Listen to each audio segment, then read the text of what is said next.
Hello my dear student, आप सब कैसे हैं। आशा करते हैं आप सब बहुत अच्छे होंगे। जिस तरह आप पिछले लेक्चर में पार्ट 1 में आपने पढ़ा, टॉप 20 क्वेश्चन का सिलसिला जारी है। उसी सिलसिले के अनुसार ये आपके कुछ क्वेश्चन इस वीडियो में भी मिलेंगे और इसके बाद भी पार्ट 3 आएगा, उसमें भी क्वेश्चन होंगे। इस तरह आपका टॉप 20 क्वेश्चन कवर किया जाएगा। आइए बिना देरी किए हम स्टार्ट करते हैं। तो यहाँ पर प्रमुख सीमा परीक्षण इम्पोर्टेंट लिमिट टेस्ट, कुछ लिमिट टेस्ट आप पढ़ेंगे जो बहुत इंपॉर्टेंट है, इसको आप छोड़ नहीं सकते हैं, ये एग्जाम में आते ही हैं। नंबर 1, क्लोराइड का सीमा परीक्षण, लिमिट टेस्ट फॉर क्लोराइड। आगे देखते हैं। आइए सबसे पहले हम बात करते हैं परिभाषा की।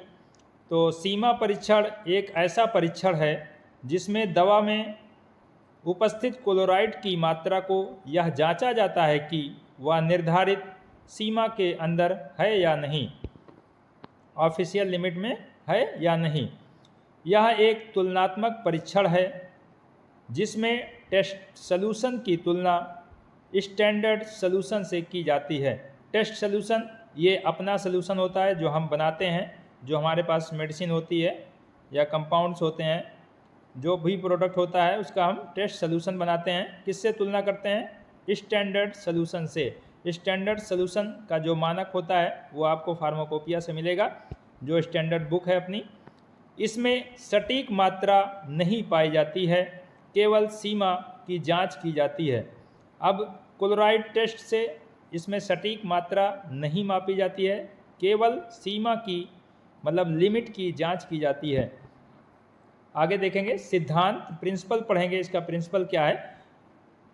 क्लोराइड आयन मतलब Cl माइनस जब सिल्वर नाइट्रेट AgNO3 के साथ अभिक्रिया करता है, मतलब Cl सिल्वर नाइट्रेट AgNO3 के साथ अभिक्रिया करता है, तो सिल्वर क्लोराइड AgCl का सफ़ेद अवक्षेप बनता है।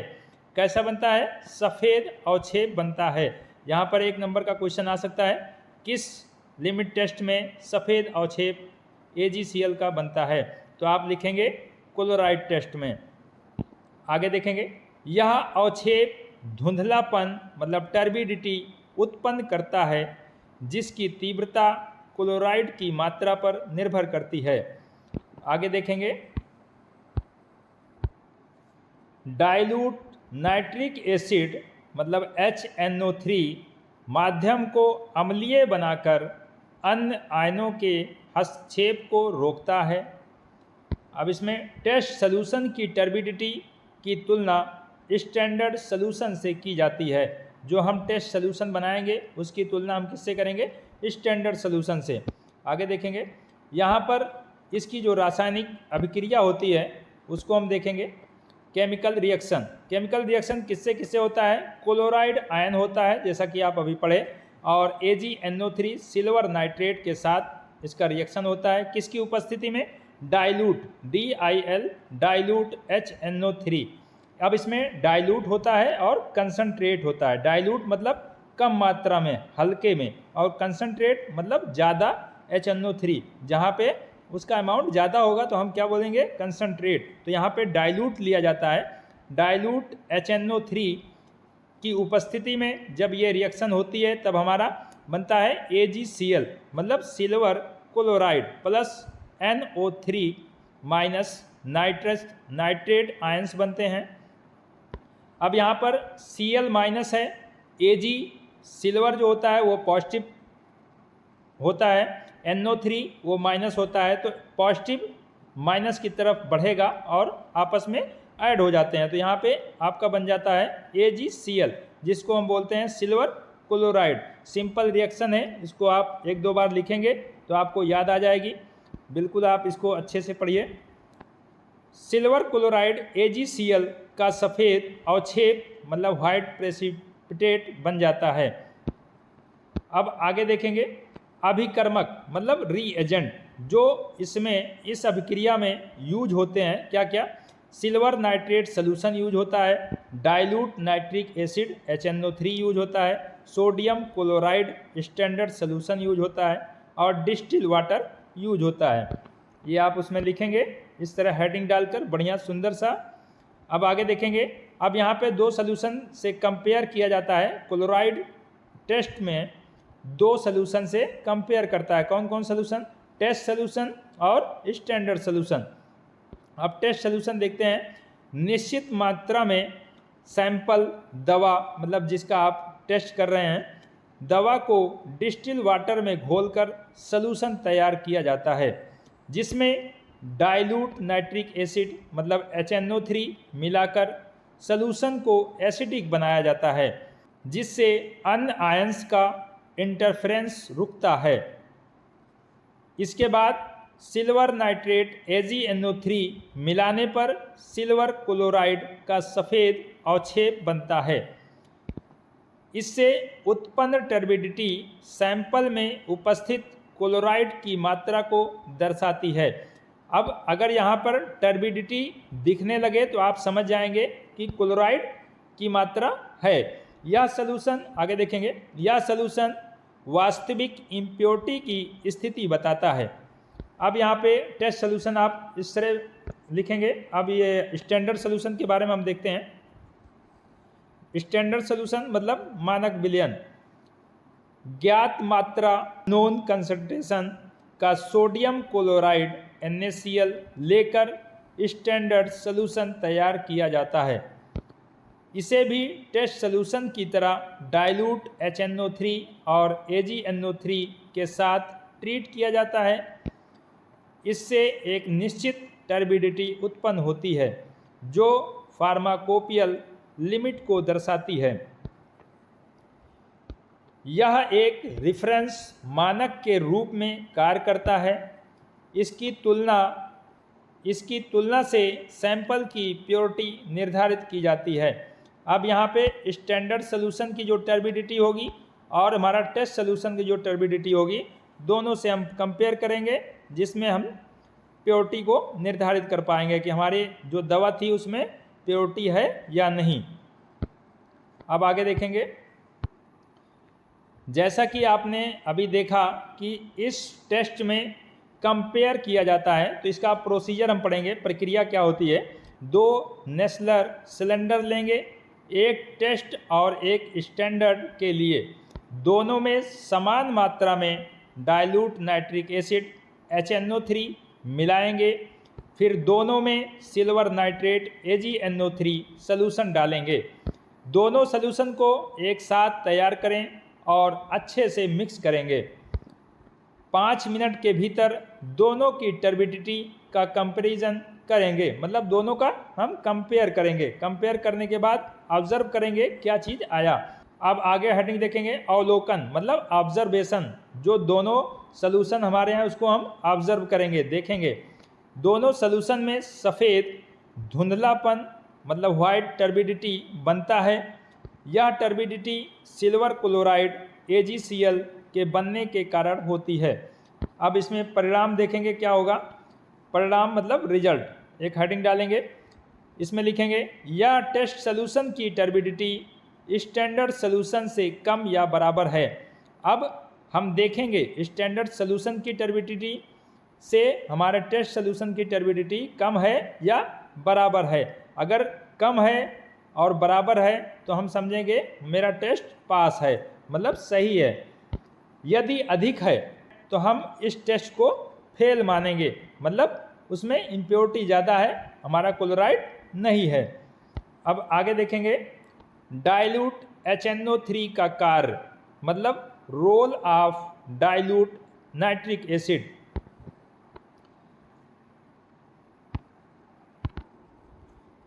यह सलूशन को एसिडिक बनाता है और कार्बोनेट मतलब CO3 2- आयन तथा हाइड्रोक्साइड OH- आयन जैसे आयन्स को हटाता है।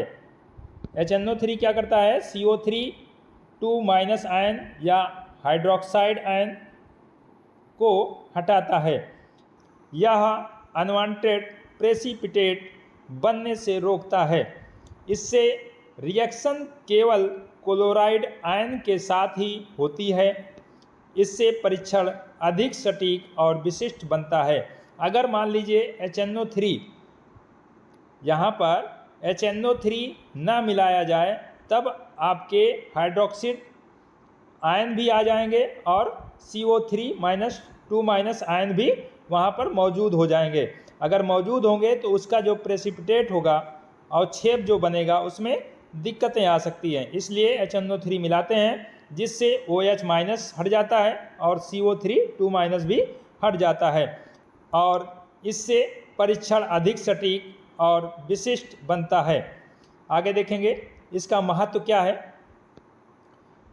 क्लोराइड इम्प्योरिटी की पहचान और सीमा निर्धारण करता है, दवा की गुणवत्ता बनाए रखता है, मतलब क्वालिटी बनाए रखता है, रोगों की सुरक्षा सेफ्टी सुनिश्चित करता है, फार्माकोपियल स्टैंडर्ड का पालन करता है।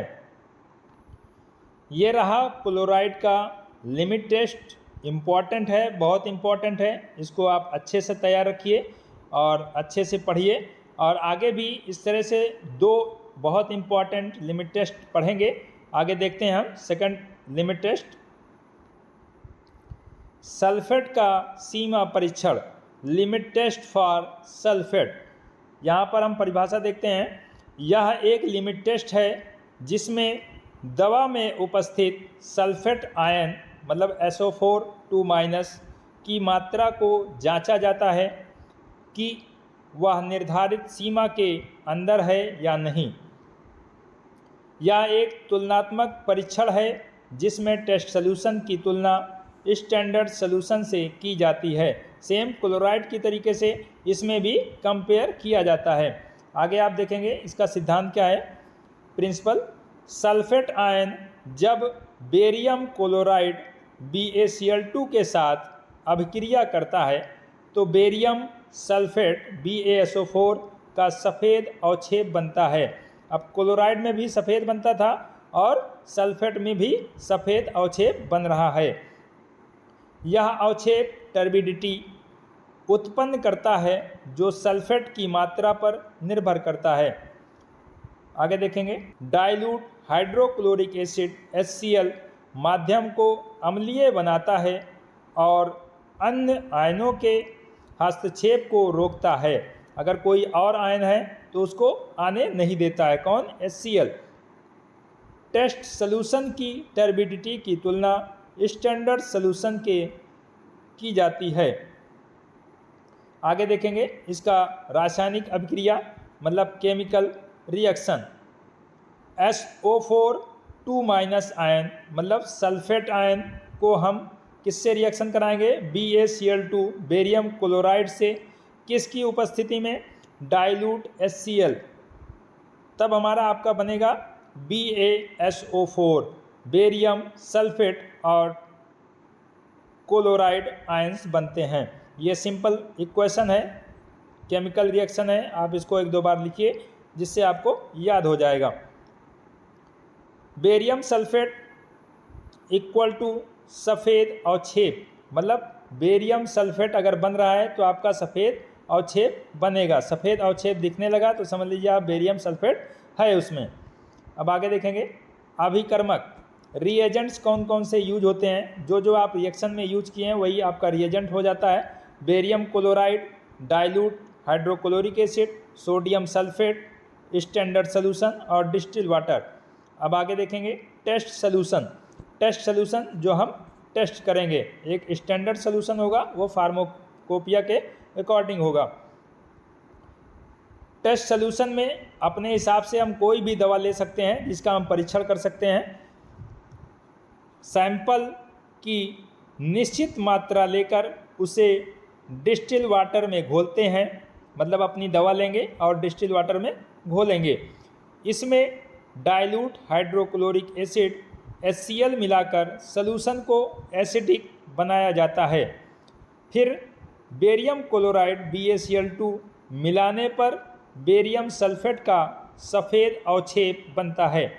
इससे उत्पन्न टर्बिडिटी सैंपल में उपस्थित सल्फेट इम्प्योरिटी को दर्शाती है। यह सॉल्यूशन वास्तविक इम्प्योरिटी की स्थिति बताता है। अब आगे देखेंगे स्टैंडर्ड सॉल्यूशन। मानक विलयन क्या कहता है, क्या होता है? ज्ञात मात्रा नॉन कंसंट्रेशन का सोडियम सल्फेट Na2SO4 लिया जाता है। इसे भी टेस्ट सॉल्यूशन की तरह HCl और BaCl2 बेरियम क्लोराइड के साथ ट्रीट किया जाता है। यह एक निश्चित टर्बिडिटी उत्पन्न करता है जो फार्माकोपियल लिमिट को दर्शाता है। अब यहाँ पे हर चीज़ें स्टैंडर्ड होंगी, तब जो है फार्माकोपिया के हिसाब से ही उसमें टर्बिडिटी आएगी। यह कंपैरिजन के लिए रेफरेंस मतलब मानक के रूप में कार्य करता है। अगर किसी को कंपेयर करना है तो आप किसी आइडियल को, स्टैंडर्ड को सामने रख कर ही किसी चीज़ को कंपेयर कर सकते हैं। तो यहाँ पे हम स्टैंडर्ड सॉल्यूशन से अपना टेस्ट सॉल्यूशन को कंपेयर करते हैं। अब आगे पढ़ेंगे प्रोसीजर। 2 नेस्लर सिलेंडर लें, एक टेस्ट और एक स्टैंडर्ड के लिए। दोनों में समान मात्रा में डाइल्यूट HCl मिलाएं, फिर दोनों में बेरियम क्लोराइड सॉल्यूशन डालें। दोनों सॉल्यूशन को एक साथ तैयार करें और मिक्स करें। इस तरह आप सॉल्यूशन आपका बन जाएगा और 5 मिनट के भीतर, 5 मिनट आप रख कर देखेंगे, टर्बिडिटी आपको दिखने लगेगी, जिससे हम कंपेयर करेंगे टर्बिडिटी स्टैंडर्ड सॉल्यूशन के हिसाब से है या नहीं है। आगे देखेंगे। अब ऑब्जर्व करेंगे मतलब अवलोकन करेंगे, ऑब्जर्वेशन करेंगे। दोनों सॉल्यूशन में सफ़ेद धुंधलापन बनता है मतलब वाइट टर्बिडिटी बनता है। यह टर्बिडिटी बेरियम सल्फेट के बनने के कारण होती है। जब बेरियम सल्फेट बन जाता है तभी ये टर्बिडिटी आती है। अब आगे देखेंगे परिणाम, इसमें रिजल्ट कैसे आप देखेंगे। यदि टेस्ट सॉल्यूशन की टर्बिडिटी स्टैंडर्ड से कम या बराबर है, अगर अपनी टेस्ट सॉल्यूशन जो हम कर रहे हैं उसका टर्बिडिटी कम है या बराबर है किससे, स्टैंडर्ड से, तब हमारा रिएक्शन लिमिट टेस्ट पास होगा। अगर अधिक है तब फेल हो जाता है, इस सिचुएशन में फेल हो जाएगा। तो टेस्ट सॉल्यूशन की टर्बिडिटी स्टैंडर्ड सॉल्यूशन के बराबर होना चाहिए या उससे कम होना चाहिए। ज़्यादा टर्बिडिटी टेस्ट सॉल्यूशन की नहीं होनी चाहिए। अब आगे देखेंगे डाइल्यूट HCl का कार्य, role of dilute hydrochloric acid. ये क्या करता है, यह सॉल्यूशन को एसिडिक बनाता है और कार्बोनेट तथा फास्फेट आयन को हटाता है।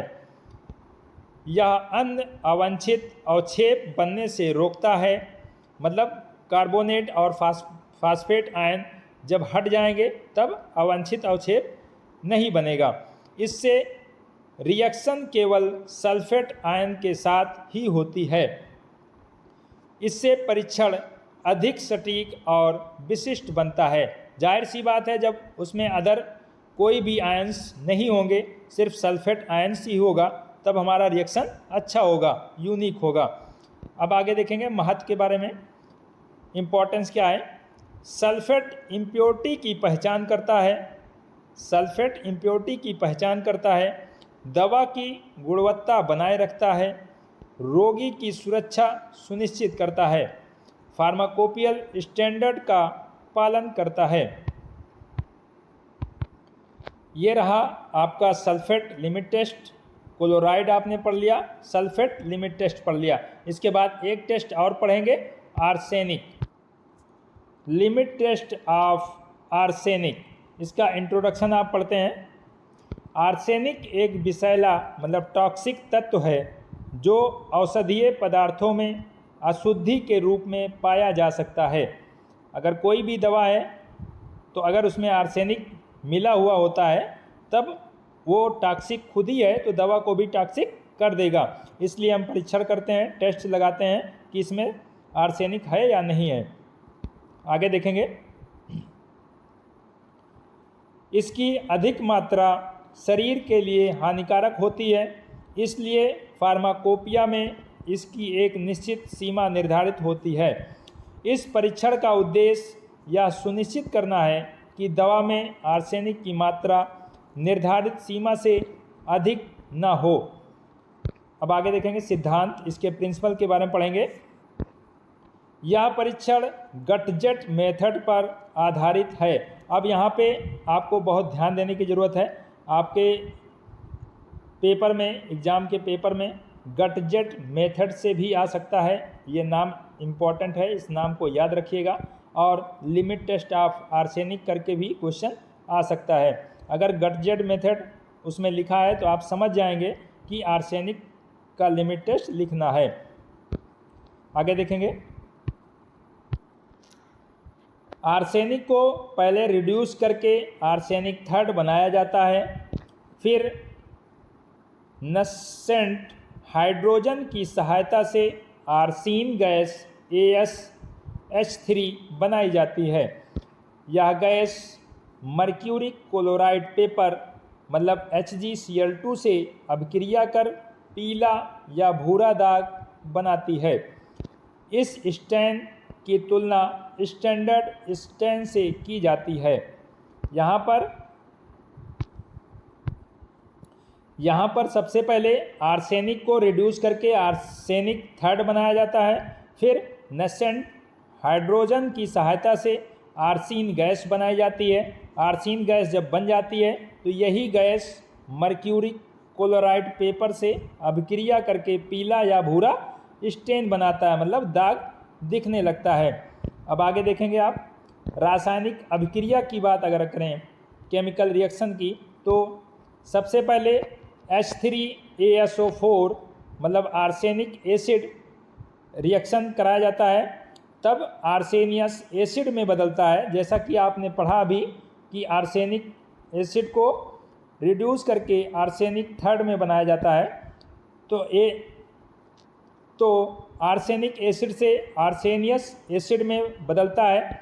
आर्सेनियस एसिड को H2 के साथ रिएक्शन कराया जाता है, तब हमारी गैस आर्सीन बनती है। AsH3 प्लस वाटर बनता है H2O। अब AsH3 को लेकर HgCl2 से रिएक्शन होता है, तब हमारा AsH2 मतलब येलो स्टेन मतलब दाग बनता है, प्लस HCl बनता है, हाइड्रोक्लोराइड बनता है। तो यहाँ पर तीन स्टेप हैं। पहले आर्सेनिक एसिड से आर्सेनियस एसिड बनता है। आर्सेनियस एसिड से हाइड्रोजन की उपस्थिति में हाइड्रोजन से रिएक्शन कराने पर आर्सीन गैस बनती है, और आर्सीन गैस जब बन जाती है तो मर्क्यूरी क्लोराइड जो पेपर होता है उससे मिलकर येलो स्टेन बनता है, मतलब दाग बनता है। आगे आप देखेंगे, आवश्यक अभिकर्मक मतलब जो आवश्यक रिएजेंट हैं उसके नाम आप पढ़ेंगे। जैसा कि आप रिएक्शन में देख ही चुके हैं, हाइड्रोक्लोरिक एसिड यूज होता है, आर्सेनिक फ्री जिंक यूज होता है, potassium iodide, stannous chloride SnCl2, lead acetate cotton, mercury chloride paper, ये कुछ चीज़ें अभिकर्मक के रूप में यूज होती हैं। इसको आप इसमें लिख सकते हैं हेडिंग में। अब आगे देखेंगे, अब आगे हम नेक्स्ट हेडिंग पढ़ेंगे, प्रोसीजर। सैंपल को रिएक्शन फ्लास्क में लिया जाता है, उसमें HCl हाइड्रोक्लोराइड और Ki पोटेशियम आयोडाइड और SnCl2 मिलाया जाता है। कुछ समय बाद आर्सेनिक फ्री जिंक डाला जाता है। ऑपरेटर्स को तुरंत बंद किया जाता है। अब ये दो तीन प्रोसीजर को हम अपने स्ट्रक्चर में, अपने ऑपरेटर्स में देखेंगे। ऑपरेटर्स में हम देखेंगे, ऑपरेटर्स आपको हम दिखाते हैं। ये आपका ऑपरेटर्स जिसमें देखिए फ्लास्क में नीचे रखा गया है sample plus HCl plus Ki मतलब पोटेशियम आयोडाइड प्लस SnCl2, और कुछ देर के बाद आप उसमें Zn डालेंगे। Zn मतलब जिंक के ग्रेन्यूल्स। अब उसके बाद आगे देखते हैं क्या है।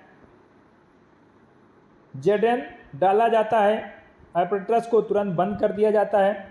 आगे हाइड्रोजन गैस उत्पन्न होती है जिससे आर्सीन गैस बनती है। अब यहाँ पे देखते हैं आप, ये बुलबुले टाइप के आप क्या दिख रही है, आर्सीन गैस बन रही है। जब आर्सीन गैस बन रही है तो इसका गैस का नेचर होता है ऊपर उठने के लिए, तो आपको ऊपर जाती हुई दिख रही है। ये आर्सीन गैस बनी और ऊपर जाने लगी। अब उसमें आगे देखेंगे क्या होता है। आर्सेन गैस बन गई। उसके बाद गैस लेड एसीटेट कॉटन से होकर गुजरती है। अंत में HgCl2 पेपर पर स्टैंड बनता है। अब यहाँ पे क्या कर रहा है, गैस लेड एसीटेट कॉटन से होकर गुजरती है, अंत में HgCl2 पेपर पर स्टैंड बनता है। अब आगे देखते हैं, गैस लेड एसीटेट, यहाँ पर lead acetate cotton plug remove जहाँ पे लिखा है, यहाँ से आपकी ये गैस वहाँ पर पहुँचती है।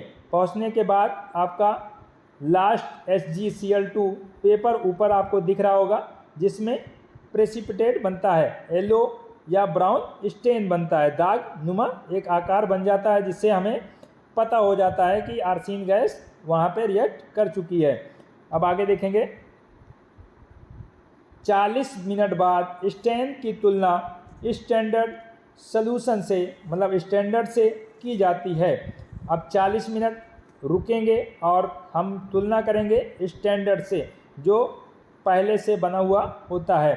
स्टैंडर्ड से तुलना करेंगे और उसके बाद कंपेयर करेंगे। परिणाम में देखते हैं, result, observation result, sample stain अगर स्टैंडर्ड सॉल्यूशन से कम है या बराबर है। यहाँ पर दो सिंबल दिख रहे हैं, एक मुंह खुला है स्टैंडर्ड स्टेन की तरफ को, और एक नीचे पाई लिखी हुई है। पाई का मतलब बराबर, और जो मुंह खुला है स्टैंडर्ड की तरफ, वो स्टैंडर्ड स्टेन ज़्यादा है। कम कौन है, अपना सैंपल स्टेन। इसका मतलब ये है, स्टैंडर्ड स्टेन से अपना सैंपल स्टेन कम है या बराबर है, तब हमारा ये लिमिट टेस्ट पास होगा। अगर सैंपल स्टेन स्टैंडर्ड सॉल्यूशन से ज़्यादा है तो ये आपका लिमिट टेस्ट फेल हो जाएगा, मतलब कि वहाँ पे उस चीज़ की उपस्थिति ज़्यादा है। और जब ज़्यादा होगा तो इम्प्योरिटी होगी, इम्प्योरिटी होगी तो आपकी दवा ख़राब होगी, आपकी दवा ख़राब होगी तो आपके बॉडी पर असर गलत जाएगा, साइड इफ़ेक्ट ज़्यादा होगा। तो इसलिए इसको लिमिट टेस्ट कराया जाता है, जिससे हमें प्योरिटी मिलती है, इम्प्योरिटी को पता चलता है। अब एक बार अपने एपरेटस को देखते हैं पूरा करके। यहाँ पर आप देखेंगे पूरा apparatus, limit test of arsenic, यहाँ पर रिएक्शन कराई जा रही है, sample plus HCl plus KI SnCl2 Zn granules में, और उसके बाद आर्सेन गैस बन रही है। आर्सेन गैस जब बनती है तो आपको ऊपर जाती है, ऊपर जाने के बाद आपका लेड एसीटेट जो कॉटन होता है उससे मिलता है, फिर उसके बाद HgCl2 पेपर से टकराता है, जब टकराने के बाद येलो ब्राउन स्टेन बनाता है। ये आपका एपरेटस है, इसको आप स्क्रीनशॉट ले सकते हैं। ये आप एग्ज़ाम में ज़रूर बनाइएगा, ज़रूर बनाइएगा, जिससे आपको नंबर अच्छा मिले। अब यहाँ पे इसको, इसी एपरेटस को हम क्या बोलते हैं, गट जेट एपरेटस, गट जेट एपरेटस। तो गट जेट मेथड से अगर आए या आर्सेनिक के नाम से आए तो आपको यही लिमिट टेस्ट लिखना है। अब आगे देखेंगे,